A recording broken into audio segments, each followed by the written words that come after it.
Hello guys, magandang umaga sa inyo lahat. Sabado na po. At ito po ang ating weather analysis na yung weekend po ng November 25 to 27, Sabado hanggang Lunes. At ito po ang ating Tagalog version. Pinaglilingkod sa inyo ng Typhoon 2000 in partnership with Naga College Foundation, Aboitiz Power, Bank of the Philippine Islands, Avenue Plaza Hotel, ang lokal na gobyerno ng Naga City, headed by our Honorable Mayor Nelson Legacion, at ang ating Honorable Congressman Gabby Bordado ng ikatlong distrito ng Camarines Sur. At gusto ko rin ipromote ang Climate Action Center ng komunidad. Yung mga interested LGUs at mga kumpanya na gusto magkaroon ng sarili nilang Climate Action Center, software po yan, ay pumunta lamang po sa ating website, typhoon2000.ph. I-click niyo yung banner para pumunta po kayo sa isang Google form para isubmit sa komunidad. Then, after submission, yung komunidad headed by Aaron Cabasal ay kukontak sa inyo para malaman ninyo kung ano itong what's all about, okay? Itong Climate Action Center. Pero napakaganda po ito. Award-winning po ang Quezon City sa DENR dahil sa produktong ito. Para maging resilient enough po tayo na yung panahon ng climate change.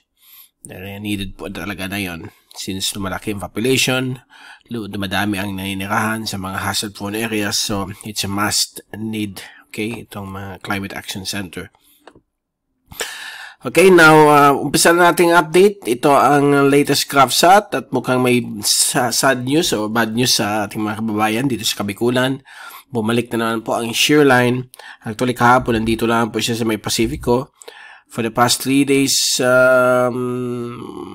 almost 3 days, kasi nag-start po ng gumandang panahon, Miyerkules, then Huwebes, then hanggang kaninang umaga, o kahapon ng umagang Friday. Then, nung kahapon ng hapon, nandiyan na naman po yung mga ulan-ulan. Dahil po sa panibagong shearline, diffused po ito dahil separated po siya sa shearline, ay separated po siya sa frontal system. At medyo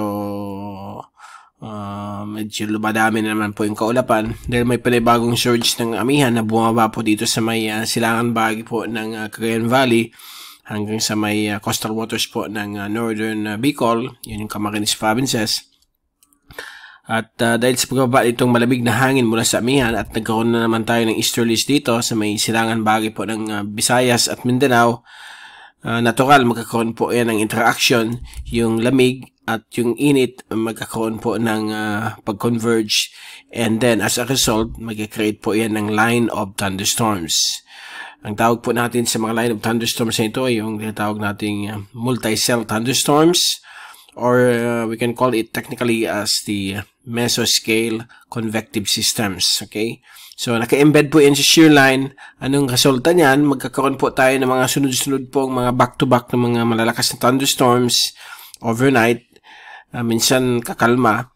Then, after a few minutes hanggang isang oras, nandiyan na naman po yung mga thunderstorms. Kaya naririnig natin every time na pagkalampas ng malalakas na ulan, may mga thunder. Okay?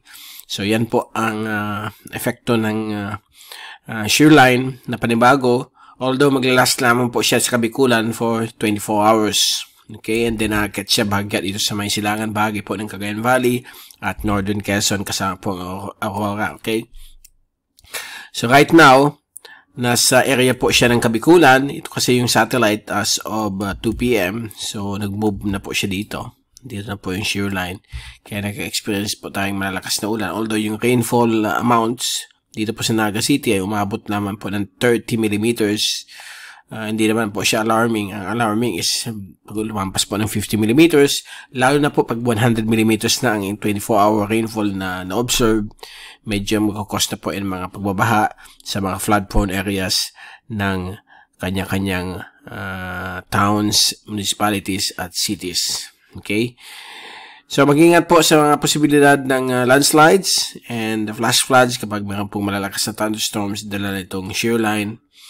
Ang amihan naman po ay panibago po ito dahil sa may lumalakas naman na high pressure sa may Shanghai area. Kaya malakas din yung paglabas ng hangin yan. pagdating dito sa atin, iyan na po yung hanging amihan. Ito po yung tinatawag nating seasonal winds. Okay? Pag ganitong panahon. Although kahit meron tayong El Nino, not necessarily na walang ulan, pwedeng umabot pa rin ng average or case-to-case basis na pwedeng lumampas sa average, but not necessarily, hindi mo pwedeng sabihin na wala naman, hindi naman totoo yung El Nino. Kasi po, sa panahon ng El Nino, may mga iba-ibang areas po sa Pilipinas. Hindi siya alike, okay?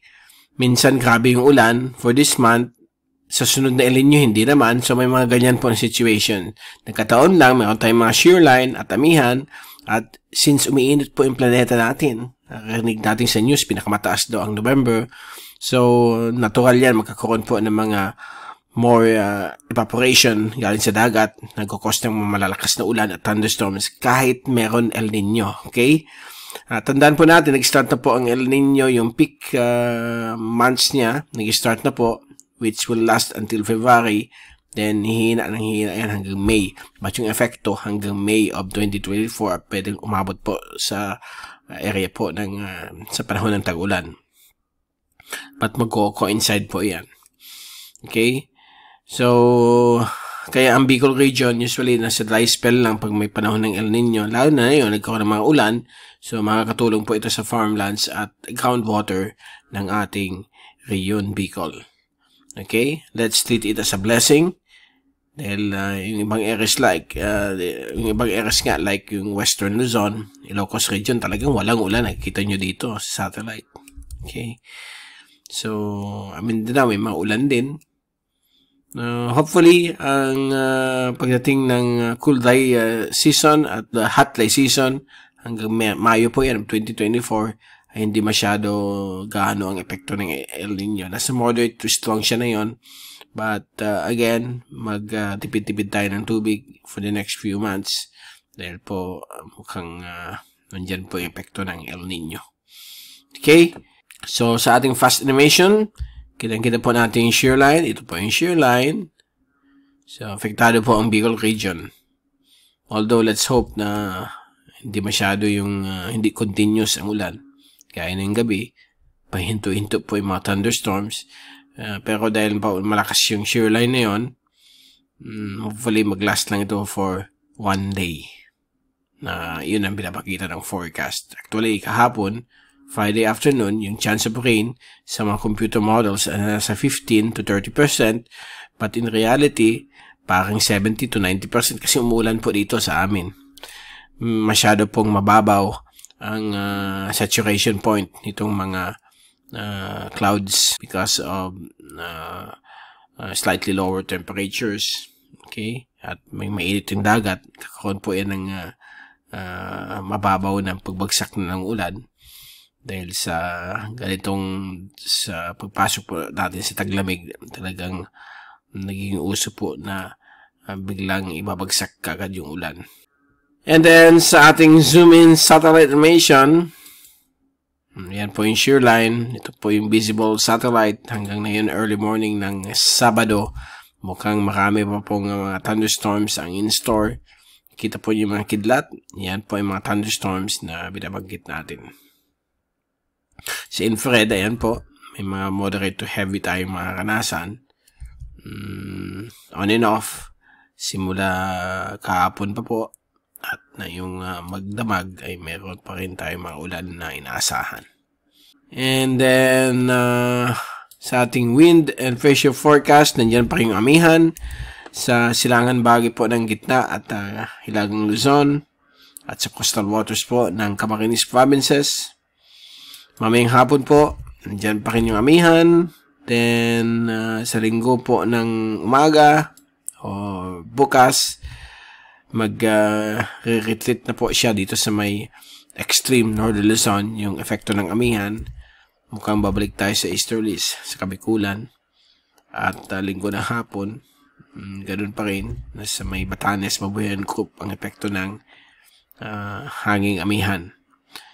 Sa Lunes po ng umaga, mukhang okay naman po yung hangin sa atin, balik sa easterlies. And then, Lunes ng hapon, same pa rin. So, until Tuesday afternoon, inaasahan po natin ang easterlies sa silangan bagay po ng gitna at gitnang Luzon, Pulilio, Bicol Region, Eastern Visayas, at sa coastal waters po ng Eastern Mindanao. So, medyo lumalakas naman po dito yung amihan sa may Batanes, Babuyan, Cubaba Islands. Mukhang ang Batanes, Babuyan, Cubaba Islands na yung November hanggang sa mga oras na ito ay talagang patuloy nagkakaroon ng epekto ang amihan sa kanila. Cloudy, windy, but mababa lamang chances po ng mga lalakas na ulan. Mostly mga drizzles at very light rain lamang po ang epekto ng amihan. Lumalakas lang ulan kapag may shear line. Usually ang shear line nauuna po yan. Nasa may boundary po yan ng amihan. Kaya dito, posibilidad dito yung shear line nasa edge ng amihan. Now, punta na naman natin ang ating windy.com rain and thunder forecast mula sa European model. So, na yung early morning ng Sabado, yan po ang shear line. Nakaka-affect po sa Northern Quezon at Partido District ng Camarines Sur and Camarines Norte. And mamayang hapon, Saturday, ay mukhang hihina na po ang shear line, but meron pa rin mga ulan tayong inaasahan. And then sa linggo ng hapon, halos dito na po ang shear line sa may eastern sections ng Cagayan, na sa may Santa Ana, Cagayan area. So, yan po ang epekto ng shear line sa linggo. And then, sa Lunes po ng hapon, inaasahan po nating pag-improve na po ng mga weather conditions na dating inaapektuhan po ng shear line sa may Bicol at Visayas. Pero may mga possible light thunderstorms na inaasahan sa may summer provinces at sa Lanao and Zamboanga del Norte. Okay? May inaasahan po mga thunderstorms sa Zamboanga, Sibugay, and also sa may Zamboanga mismo. So, yan po ang update sa ulan. Titignan natin yung rainfall accumulation sa susunod po na 3 araw. Ay inaasahan po natin mga ulan dahil sa shear line at amihan dito sa silangan bahagi po ng Cagayan Valley, sa may Quezon at Isabela. At dito rin po sa may Northern Quezon, Mauban, Real, Infanta, may maulan po kayo. Dala po ng hanging amihan. Okay? And then pag umakyat mo ang shear line, baka mas malalakas po ang ulan dyan sa area ninyo. Dito po sa may Camarines Provinces, experience po natin mga ulan na yun dahil po sa shear line na bago. Okay, so dyan muna natin tinatapos ang ating update. At least nabigay natin sa inyo yung pinaka-latest na yung weekend. Kung may mga plano kayo, try to decide kung anong gagawin ninyo dahil po yan po ang magiging conditions. Although sa Sunday, completely sa forecast ay mukhang hihina na po ang shear line at tuluyan na pong mamatay. Okay? And then, babalik naman yan after 2 weeks. So, ganyan naman po ang cycle. Every 2 to 3 weeks or 1 to 2 weeks, babalik po ang amihan. Lagi nandyan po ang shear line dahil yan po ang nagka-cut between the boundary of warm easterlies and cold northeasterly wind flow o yung hanging amihan. Again, ito si Mike Palong papaalam. Mag-ingat po tayong lahat. #WeatherWiser. Happy weekend to all. At maraming salamat po sa pag-promote sa aking channel. God bless po sa inyo lahat.